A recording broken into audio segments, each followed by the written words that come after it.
Mr President, last week I was in my constituency in the city of Carlisle, standing on a muddy patch of ground where a new supermarket is being built, watching a drilling machine digging holes in the ground to about 60-metre depth, down which cold water will be pumped and warmer water will emerge, providing the heating system for the new supermarket.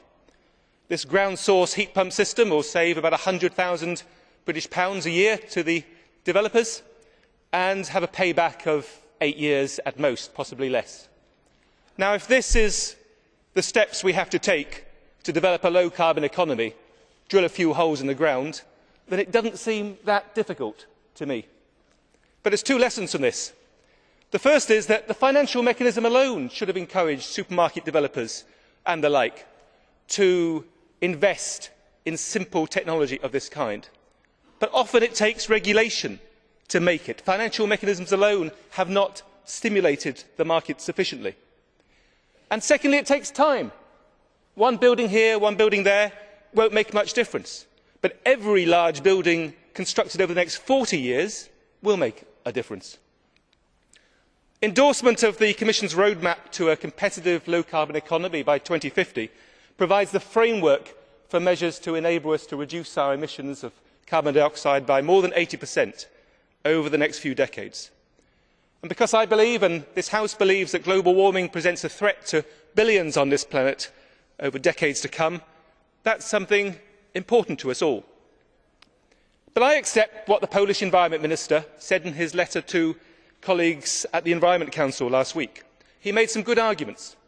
He said, for example, that Europe, with only 12% of the world's emissions, can't solve the problems of the world. Of course that's correct. It doesn't mean to say we can't take a lead. He also said we must be careful not to lose industry, and that is also correct.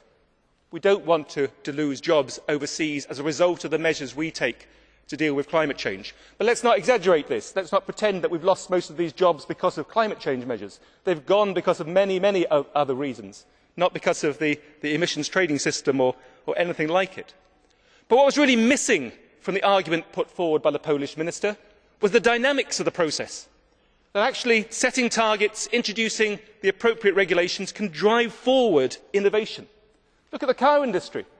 Look how when we passed legislation just 3 years ago, it was bitterly resisted by industry.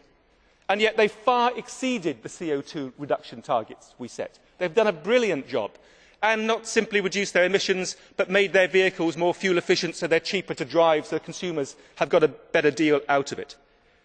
I mean, that really is a win-win situation for Europe and for our industry. And frankly, if the arguments of the Polish Environment Minister had been applied, we wouldn't have got to that situation now. So I believe that the roadmap can stimulate technology and give greater certainty for investors. Do people really think, do people even in Poland think that if they're building a coal-fired power station now, with a lifetime of 30 or 40 years, we won't be insisting that there are measures taken over that period to reduce its CO2 emissions? I can't see it. I mean, it's important that we plan for the future. We mustn't condemn Europe to relative decline. We've got to not look to the past, but look to the future.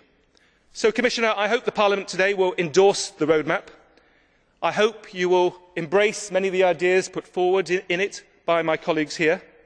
And I hope you will then bring forward measures to promote innovation, to create jobs and to take Europe forward.